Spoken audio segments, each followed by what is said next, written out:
Good. Parshas Ata Tetzaveh. This is a continuation of last week's Torah portion, which was called Truma, and it's talking about the tabernacle in the desert.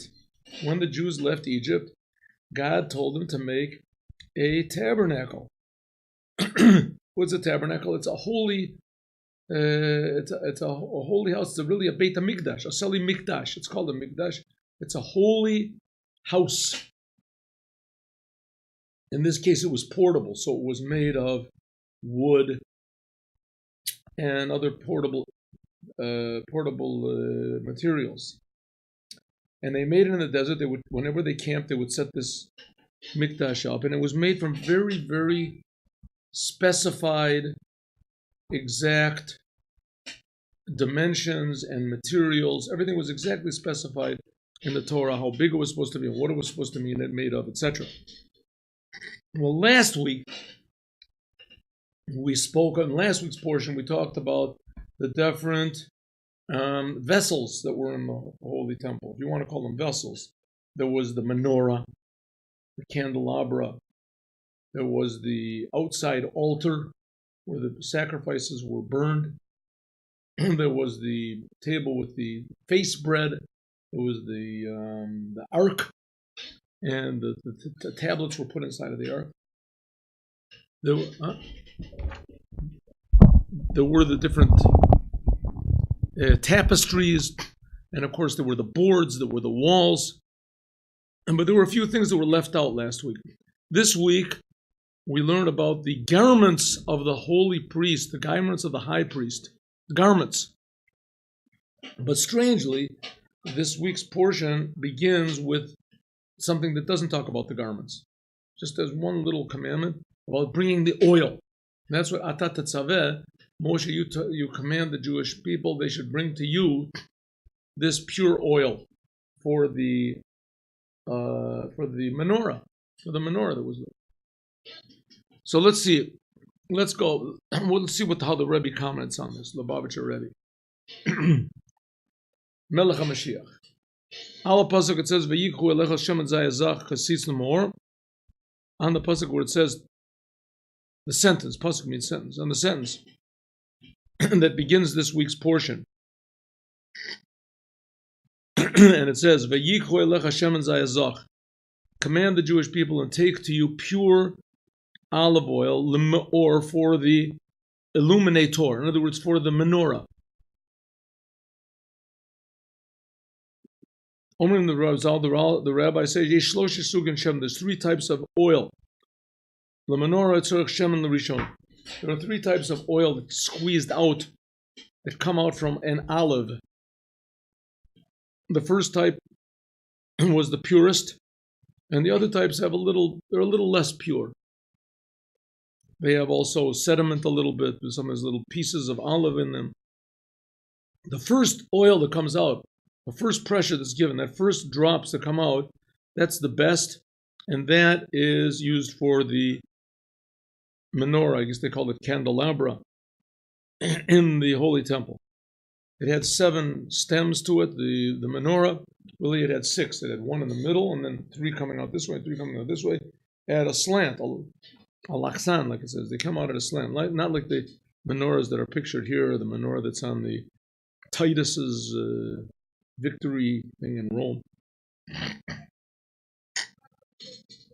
Kavish duba problem in rabbis, like it says many times, Kayam calling in the Torah, everything that is in the Torah, biyuchachad inyan mishkan, the migdash lagabeim mefarshim result the pasuk, especially any sentence in the Torah that talks about the making of the Holy Temple, which the Holy Temple says that really refers to every single Jew is also a Holy Temple.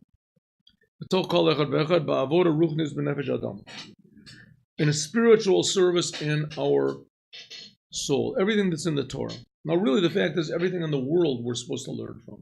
Because everything in the world is made from God's speech. And the reason God made it from His speech, because speech has a message. So everything in the world has a message to us. Every blade of grass. And it says that King Solomon could understand the message from everything. He said he could understand the speech of the birds and understand the trees. So maybe we're not at that level, but at least we do have the Torah. The Torah is also, after God gave it, it's part of the world also. It's a book, and every word in that book has meaning, but it has also deeper and deeper and deeper meaning, until finally we realize these are actually the words that God himself is speaking right now. And he wants us to learn, and he wants us to understand. And when we do understand it, we can also understand it at many different levels. The deepest level is that it affects our attitude and our personality, wakes up our soul. And when a Jew's soul is woken up, or when anyone's soul is woken up, what does it make them do? It gives them a feeling of responsibility. They want to change, make a change, do something positive in the world, do something good, not just live for yourself. So every word in the Torah contains a message, and especially every idea in the serving of man, how to serve to make the world a better place according to what God wants. So what is this idea of the menorah? I mean, we haven't had a holy temple for almost 2,000 years, and there hasn't been a menorah candle. We haven't lit it. So what is it talking about? So, like I said before, really every Jew is also a holy temple.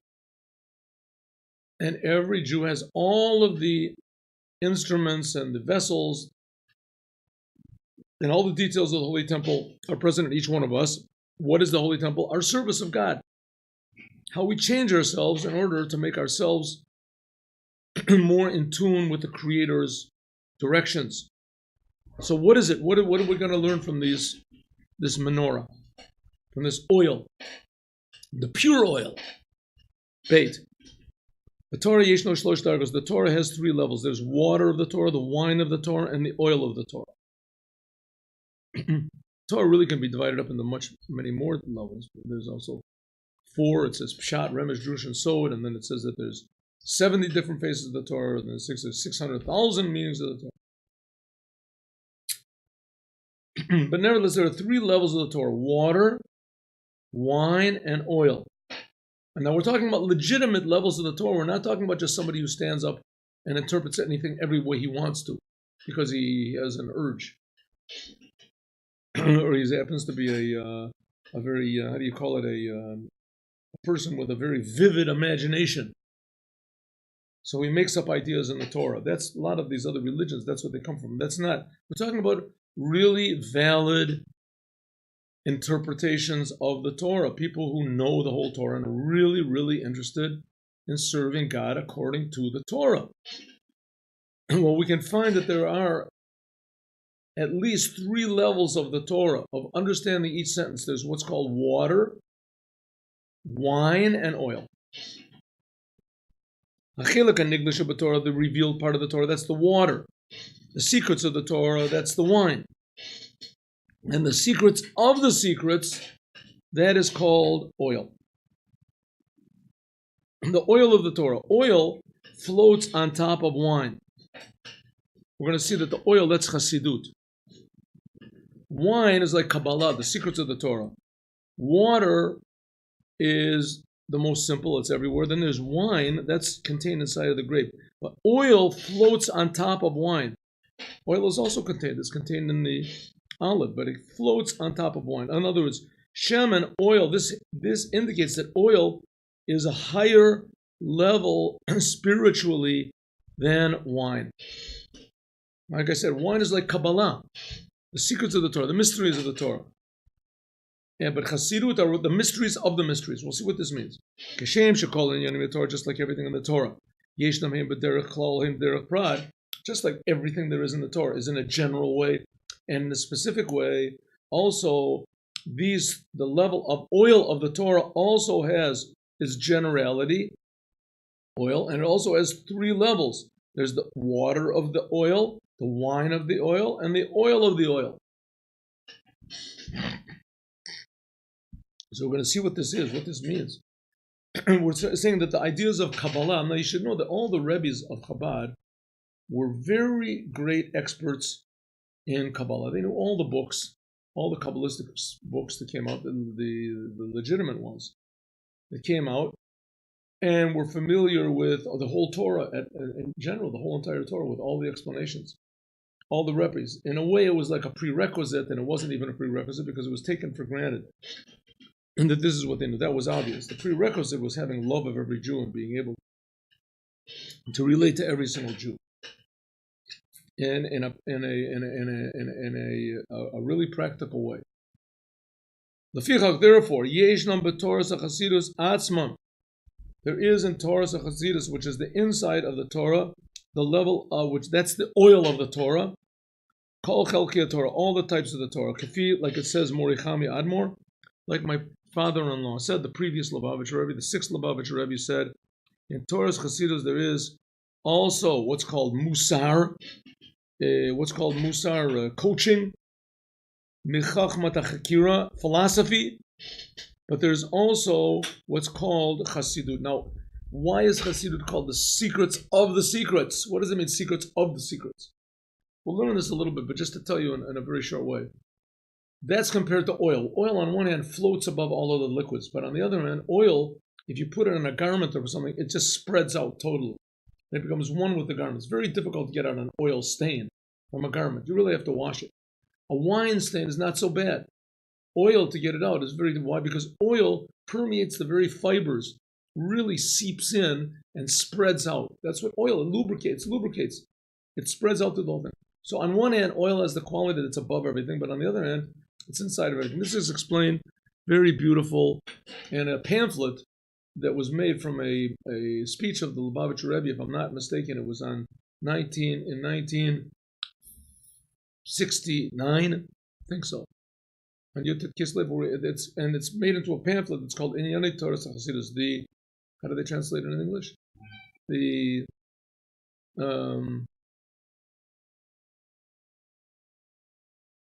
I don't know. I don't remember how it's translated. It's a pamphlet. We learned it here several times, but we didn't learn it in English. It's called, I don't know, the understanding of Torah to Chassidut or something. Anyway, it explains how the Chassidut is compared to oil. So here we have the idea of oil. What is the idea of oil? Kabbalah, the secrets of the Torah, that takes you out of the world. That takes you out of the world. You don't take the world at face value. There's almost, you ignore the face value of the world. That's what Kabbalah is about. You ignore the face value of the world. You only see a deeper, richer, godly meaning inside of everything, ignoring the veneer, the outside of it. Chassidut is not that. The Chassidut also does that. But the idea of Chassidut is to put meaning even into the veneer, even into the external things. That's what's called the secret of secrets. Secret is something's hidden. The secret of secrets is it is not only hidden like you would expect that hidden thing to be, but this is hidden from the hidden. In other words, it has an ability that the hidden things don't have. The hidden things don't have. It has an ability. The hidden things, the secrets of the Torah have to be hidden, have to be secret. The idea of Chassidut is to bring these secret ideas into day-to-day practical life. That's what's called hidden from the hidden. It, so to speak, has an ability that's even hidden from the secrets of the Torah, the ability of the secrets of the Torah. So we'll talk about that. Yitron Hashem, and what is the difference between oil and water and wine? Water and wine are found wherever they are. Wherever you put them, that's where they stay. But they don't move. They're not lubricants. They don't slide. But oil has the law. Shel Torah has the law, like the Torah, which is mefafea b'kula. The Torah says that oil spreads out in everything. Mefafea. In other words, when oil is found in a certain place, it goes into that place and spreads out on everything that's attached to that place. Also spiritually, when a person learns the revealed part of the Torah alone, it could be that the Torah that he learns stays there. What does it mean it stays there? It's ideas, beautiful ideas in his mind. Even though that a person learns the Torah, he and the Torah are two different things. A person can learn the Torah and he can still be the same exact person. He just knows another what do you say? Another wisdom, another subject. But if a person learns the ideas of Chassidut, it's very difficult that they do not affect your day-to-day life. And the Shem and Mafafea oil, when you learn the Torah to Chassidut, in other words, the Chassidut of the Chabad Rebbe's, it spreads out in everything. It goes inside of the person, affects the very essence of his soul, until he and the Torah become one. Something like the carved out letters in the tablets. Now we have to understand, well, how can this possibly be? In the end, the Chassidut is just ideas. It's ideas in a book, and they're nice ideas. They really are nice ideas, but they're still ideas. So how can we be assured that these ideas are different from any other ideas? So the answer is that Chassidut talks about God. It talks about God. It explains God. It makes God more, how do you say, usable, more user-friendly. Our responsibility to God, God's response to what we do, our interaction with God. Even though, of course, you can't possibly understand God. God is above. The only the only organ, if you want to call it, the facet of our personality, of our soul that can understand, that can grasp God, is faith. Faith. Emunah. A person has to have faith in God, but nevertheless, there are certain things about God that you can't understand, and it is a commandment to understand those. And if you don't understand them, then you can't have love of God. That's the purpose of Chassidut. Chassidut comes to explain the aspects of God which are explainable, which is a lot more than what most people think. Even though in God's essence, the more you understand about God, the more you realize the necessity to have faith in God. Because you realize that what you understand is just a drop in the bucket. Right? A person who's a total ignoramus, that person can think, him and Albert Einstein are really not that much different in, physics. Guy learns, mathematics. He says, I also know math. I know math. He starts to learn mathematics a little bit more. He realizes how far nuclear physics is from algebra or something like that. And then when he finally learns nuclear physics, he starts to realize how far Albert Einstein's mind is from his mind. Right? And that's talking about a human being. Lahavdil, to compare the wisdom of a physicist, the greatest physicist, to the wisdom of the Torah.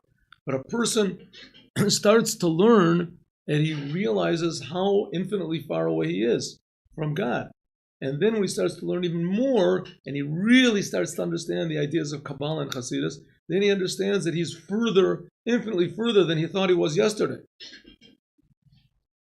But nevertheless, this feeling of godliness and the ideas that he does have, that he gets from Chassidut, that puts godliness, it puts this faith into every single limb of his and facet of his personality. It spreads out through him. That's the purpose of Chassidut, that a person should be unified with God. And that same God who gives us the Torah is the same God who creates us. It's not two gods. The same God who creates us, and he creates the world. So when a person feels this part of the Torah, automatically it permeates his whole being, because it's the same God that he feels. So God becomes attached to the Torah becomes attached to his very essence. And that's like carved out letters, the carved out letters that were in the tablets that Moses got. Dalit, Omer Lamel, like we said before, Hayadrush Or Shemen Rishon. Therefore, let's go back to our first subject. That's why this portion begins with this idea of the first oil that comes out. Hahevdil ben Pnimiyut the Torah, the difference between this inside of the Torah, Chassidut, and the revealed Torah is Guli the Torah, the revealed Torah, Levusha b'seichel anushi, is human intelligence can grasp it. Lefichach, therefore, yesh gam az makom lemetziut v'hargesha yeshut. Therefore, a person can be an egotist. But if a person really learns the ideas of Chassidut, it talks about only God and bitl olamot, and how the worlds really don't really exist without God creating them all the time. So therefore, Ein kan mokom liyeshut kol kach. There is not so much of a place for egotism. Not so much. Nothing is guaranteed. Like my teacher told me that if a person he learns Torah, learns Gemara, learns Torah, learns Halacha, learns law, it automatically fixes the person up. Automatically the person is fixed up. 10%, 15%. You learn Chassidut, it automatically fixes you up also. Another 10%, another 15%. So you're 30% fixed up automatically without doing anything. You learn Torah, you learn Chassidus, maybe Chassidus fixes you up another 20%. Okay, so you're fixed up 35% automatically. But the rest of the 65% you have to do your own. And even if, let's say, Torah and Chassidut fix you up 95%, but that other 5% you have to fix up on your own can wreck the whole thing up. Right? It can make you into a total egotist and a total egomaniac. Could be. So that's what he says. If you learn Chassidut, though, at least you have a handle. You have a chance to connect to God in a way that really makes you a happier person, makes you a person that is more, how do you say, practical in life. So that's the idea of the oil. Oil permeates the person, permeates the person's very essence, so that he totally changes. Like we said before, or we said that before. Yes. Kach, gam, hevdel, apenim is a Torah. Also, the difference between in Chassidut itself, there's the water, the wine, and the oil of Chassidut. Since the inside, this inner Torah, Chassidut, was given in a way that you could understand it, hasaga, as far as understanding goes, this is the water of Chassidut, water.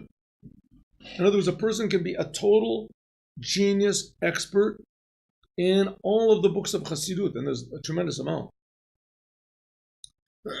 Thousands and thousands of books, but he can learn the whole thing. All Torahs of Chassidus, he can learn it all. And then he can do whatever he wants. That's the water of Chassidut. It doesn't really have that much of an effect on him. It's very interesting, it's wonderful. That's why he learned so much, because he loves it. It's great, and that's why he remembered it, because it was important to him. He really liked it. But after he finishes learning, he closed the book, let's learn another subject. Therefore, it says, it's not enough even to have the wine. A person can learn the ideas of Chassidut. Every single Ma'amar of Chassidut contains ideas of Kabbalah. Every single one. You can take these ideas and you can understand Kabbalah in a much deeper way, much more practical way. But it still remains understanding. It doesn't affect a person's heart. It doesn't affect a person's love for money or for honor or for whatever people. That's why you have to have the oil of the oil. Total connection, like oil that spreads out throughout your whole personality and changes you totally when you learn Chassidut. So after you learn every idea of Chassidut, which that's the oil, you also have to sit and think about it. It's not enough just to sit and learn and close. You have to think about it and let it permeate your very being. And realize, understand, remember what it's talking about. It's talking about God. It's talking about understanding the God who's creating you right now.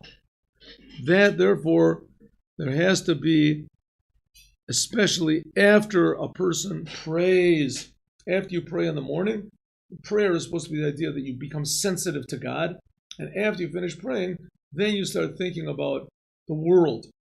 How do I react to the world? And that's when Chassidut really starts to seep in to your personality. It says there's a Mishnah in Brachot that says that the early Chassidim used to wait 1 hour before prayer, 1 hour in prayer, and 1 hour after the prayer. And the 1 hour after the prayer was to think and contemplate. The term hour doesn't necessarily mean 60 minutes, but it also could mean 60 minutes. And to think, how can I practically use these ideas that I just finished praying, that God creates everything and all the trees are crying out to God. God took us out of Egypt and God is one. How can I use this in my day-to-day life? Or is that just a thing for prayer? So that's why they waited an hour after prayer also. Okay, Herschel. So Parshas Tetzaveh, in the end of Parshas Tetzaveh, we have the Torah, the mitzvah. All of a sudden the Torah stops. This portion stops talking about the garments of the priesthood. That's the subject over here. And suddenly it throws in a commandment that should have been in the previous Torah portion where it talked about the vessels of the temple.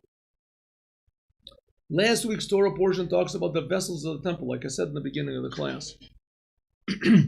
And one of the vessels of the temple is the golden altar. What's the golden altar? It was a smaller altar that was placed in the Kodesh, right between the menorah and this face bread, showbread table, placed right in the middle, and on it the Kohen would burn incense. That should have been mentioned in last week's portion where it talked about the vessels. This is one of the vessels, a very important one. For some reason, we're going to see why, is not mentioned with all the other vessels and all the other materials of the building of the tabernacle in last week's portion. For some reason, it's mentioned in this week's portion, not just in the beginning. It's not mentioned even in the beginning. It's mentioned at the end of this week's portion. Why? Is there a mistake here? We'll see. Of course not. So Parshas Ketzaveh and the end of Parshas Ketzaveh, the Mitzvah Torah, the Torah commands us on the Mizbeach HaZahav, on the golden altar. Mefarshei Torah Makshim. The explainers of the Torah ask, L'chorah, at first glance, Hayetzorech Mizbeach HaZahav Lehimanos Im Shar Keli HaMishkan Parshas Truma. At first glance, the golden altar should have been with all the other vessels and all the other tables and all the other things which were in the previous portion. No, not good. Why not? The showbreads, those breads in the menorah, were physical things that God could drip down into this world. The incense is something that rises up. The lights on the menorah also rose up. No, the oil itself, it's like a conduit. Especially the showbread. The showbread, let's say good, yes. But the menorah, why? The menorah is fire that goes up. Fire doesn't go up. Here we have incense, and it also goes up. Same thing. What's the difference? Why can't the showbread is a table? It's a small table. Good. The menorah, they didn't. It was forbidden to get any pleasure. They didn't get pleasure from the menorah. They didn't get any pleasure from it. Okay, so who knows what this says that the Mizbeach, we'll see what it did, but this was against death. That's even better. Yes, yes. In any case, whatever it does is not important. It's the only vessel not mentioned in last week's portion. All the others were mentioned, and this one, it's like what God said, how could I do this? I forgot, and he just stuck it in the end. Can this possibly be? Of course not. So there must be a very, very important reason why this golden altar was left to the very end, the last thing that was talked about in the tabernacle. We'll see. All of the Mefarshei Torah, all of the explainers of the Torah, except for Yerachmiel, of course, asked the question, this Mizbeach Zav, this golden altar, should have been in last week's portion in Truma together with all the others. Sham, over there in Parshas Truma, is talking about the shulchan, the table, the menorah, that also stood in the same room, which was called the Kodesh, together with this golden altar, the Ohel Moed, in the Ohel Moed, in the tabernacle part, the part that was the holy and the holy of holies. Umatam muskar mizbeach hazav. Why is the golden altar mentioned after all the other services of the all the other vessels, everything else in the temple? All the vessels and all the garments and the oil. Last thing that brings up this golden altar. Why? What can we learn from this? Says the Rebbe, I'll tell you. Okay, with me? And you know the answer is like this. Torah Romez, the Torah is teaching us here. Shetachlis kol avodah Mishkan, that the whole purpose of all the service in the Mishkan was avodah katoret. The goal and the purpose of everything we did previously, that we talked about previously, making the sacrifices with the garments of the Kohen Gadol, of the high priest, and these precious stones that were in as part of his garments, of the regular priest and the high priest, all of it that was on the Mizbeach, that the purpose of it all was for what they did on the golden altar. The Makom Bo Nichnas Raka Kohen, that's a place where only the Kohen would go in to offer incense. The incense was offered every day, and only the Kohen could go in and do it. He had to be alone. Same thing like Yom Kippur, but we're talking about every day. Sham Oya Raka Kohen Bakodesh Baruch Hu. There only God and the Kohen were together, like it says in the Yerushalmi, Kol Adam Lo Yeh B'Oel Moed B'Vo. It says no man will be in the tabernacle when Moshe came in, when the priest comes in. This case it was Aaron. The Kohen comes in to burn the incense. Afilu otem shekatuv behem v'damot pneim b'nei adam. It says even the men couldn't, even those angels that says that their faces were the faces of man, Lo Yeh B'Oel Moed could not be there. Even the angels could not be there.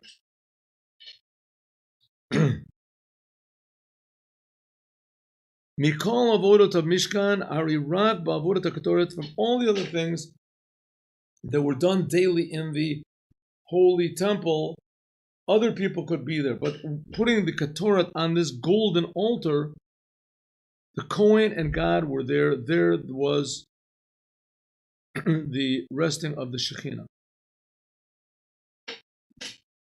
What's this come to teach us? You've got to be alone. Also our service of God every day. The purpose is l'zachot lasot Torah u'mitzvot b'chalal v'tzedakah b'frat l'lo pirsum. The brain idea should be do things without advertising. It should not interest you at all that other people know about what you do. You give charity, you help other people, don't brag about it. You learn a lot of Torah, don't let everybody else know. There was one very rich person, the Rebbe was instrumental, or was the main reason that he became rich. And the Rebbe told him that he should advertise how rich he is. He told him he should advertise, he should give charity, and when he gave charity, he should advertise it. That was unusual. And the reason is that if this person advertised how much money he gave, it would arouse others to also give money, to give charity. But that's unusual. Usually, charity should be given is between you and God. And you can even tell the other person, don't tell other people. It could be interpreted in the wrong way. The person can say, listen, the reason he's saying don't tell anybody, it doesn't want, because he doesn't want to give charity to a lot of people. He doesn't want people to come knocking on his door if they know that he's giving. Nevertheless, despite all of what people might think, it says you're not supposed to be ashamed of what people might think about you or what people actually do think about you. You're supposed to do the commandments anyway, but the purpose of the commandment is to connect to God. It's your personal business with God to fix up the world.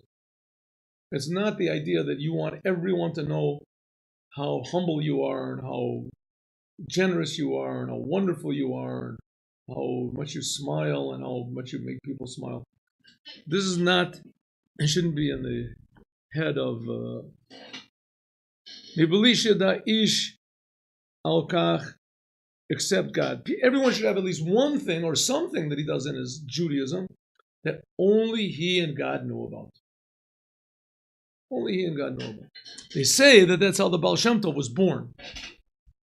They say that there's a story that Elijah the prophet came to Rav Eliyahu. He was the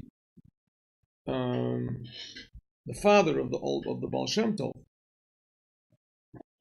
Before the Baal Shem Tov was born, and said to him, listen, I've been sent by God. I've got given permission. You did something in your bar mitzvah. And it shook all of the heavens, what you did. This is what Elijah the prophet said to the father. Elijah the prophet never died, right? Elijah the prophet went up to heaven, so he comes back all the time. The Talmud brachot starts off with a person speaking to Elijah the prophet, even though Elijah the prophet had died 600-700 years before that, 800 years. So Elijah the prophet comes to people, usually comes to people that are very pure and very high, but not always. Comes to sometimes.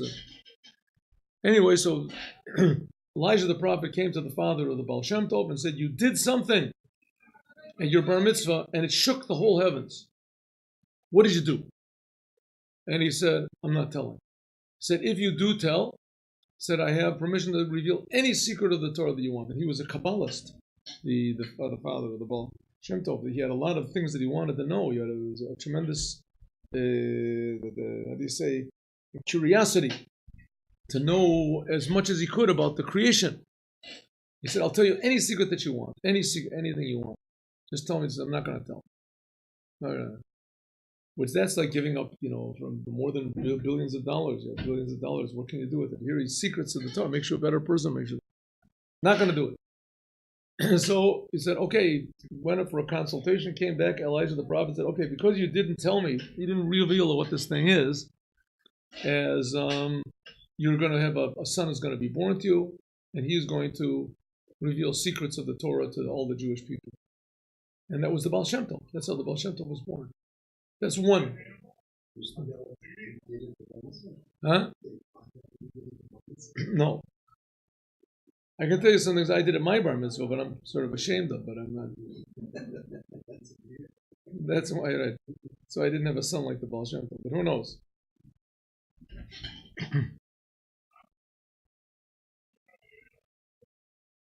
Okay, so we learned two sichas now of the Rebbe. The first one says, I was talking about the oil and how the oil is like Chassidut and that it spreads out through everything. That's why that to make the menorah to shine up, you have to have this Chassidut, to put godliness into everything that you've got. That's number one. Number two, why the thing of the golden menorah, why was it last? Because it was private between God and the Kohen Gadol.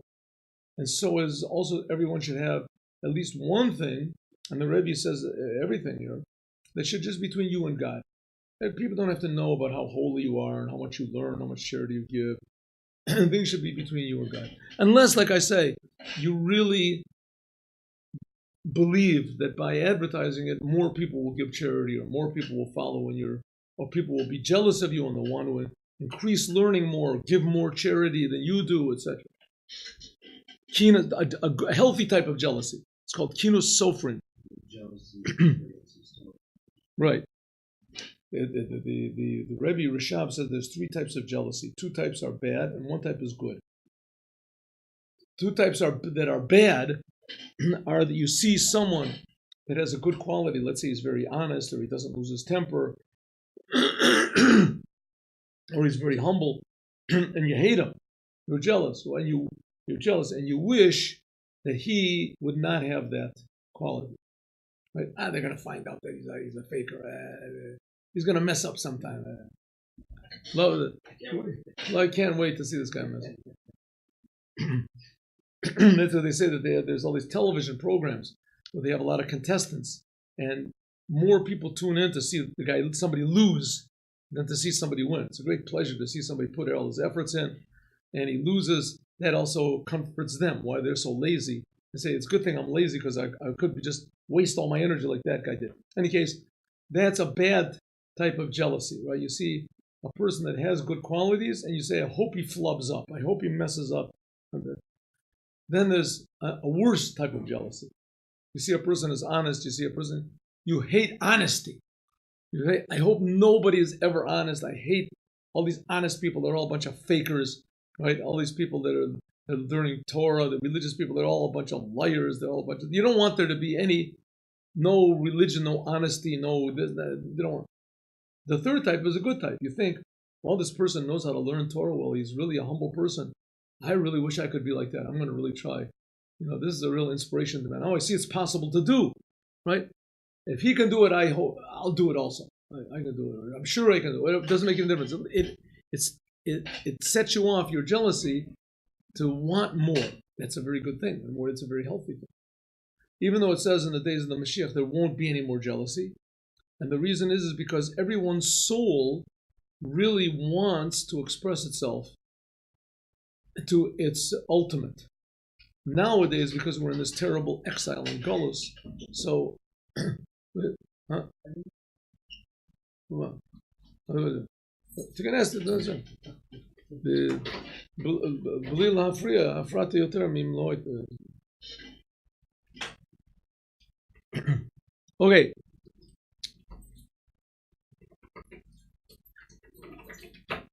Vav, Shnasa Kalim the Mishkan Nigil, the Torah menorah.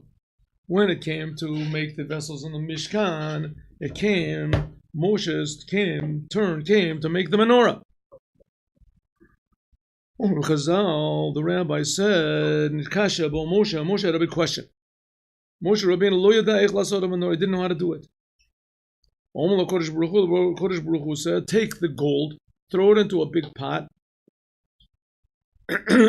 molten pot, until it boils the whole thing, and it melts, and then all of a sudden, miraculously, came out the menorah.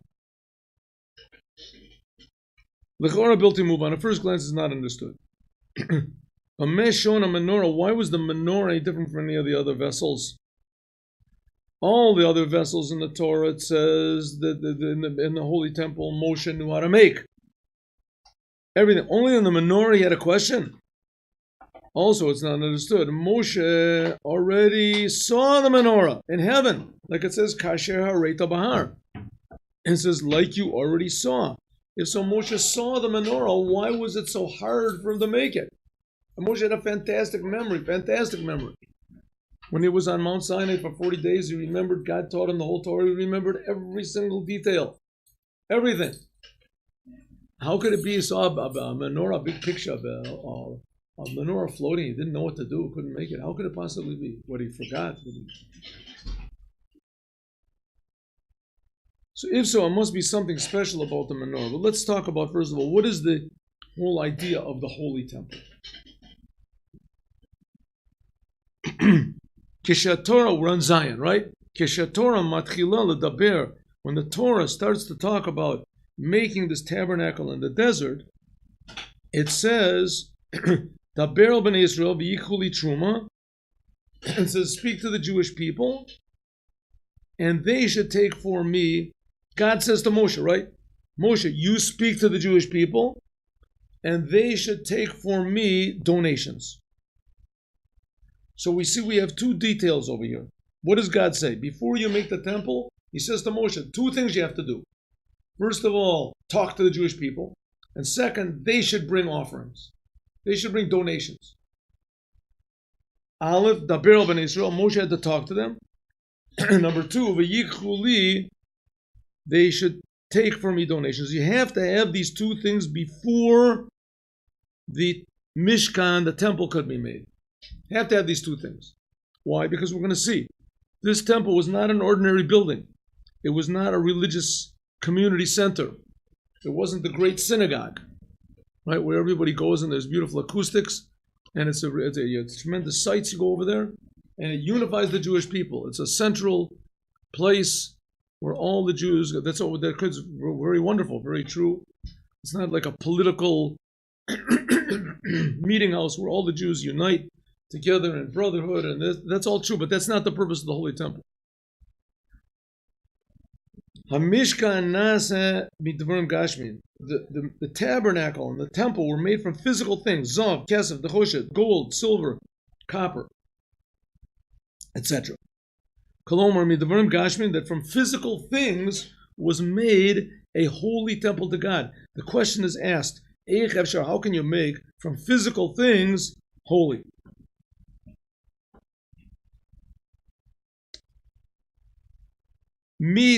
Mikdash, you want to make a holy temple that's really holy, that God reveals himself? It should be made by learning Torah, by prayer, by special mystical incantations. How can you just take gold and silver and stick it together and say this is a holy temple for the holy place for God? Even more, it's not understood when we realize and remember what we're taught, that the revelation of God that was in the Holy Temple was the highest revelation of godliness possible. Highest revelation, higher than all the upper worlds.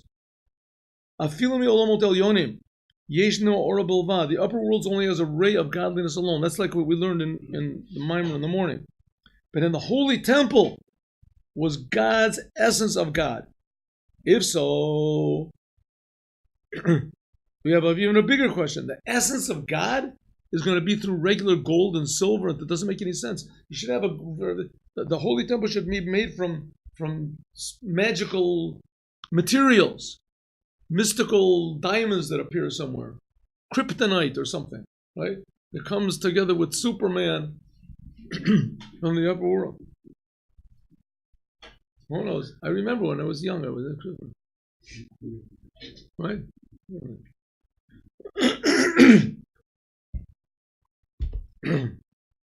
I always really thought that Superman was Jewish. Jewish name, isn't Superman? Like Goldman, Silverman, Superman. Batman, not. Superman's good Goyish name, yeah, I guess so. What? The creator was Jewish. Who was that? TV was that.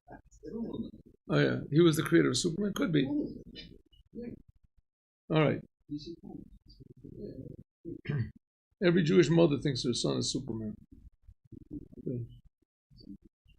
Huh?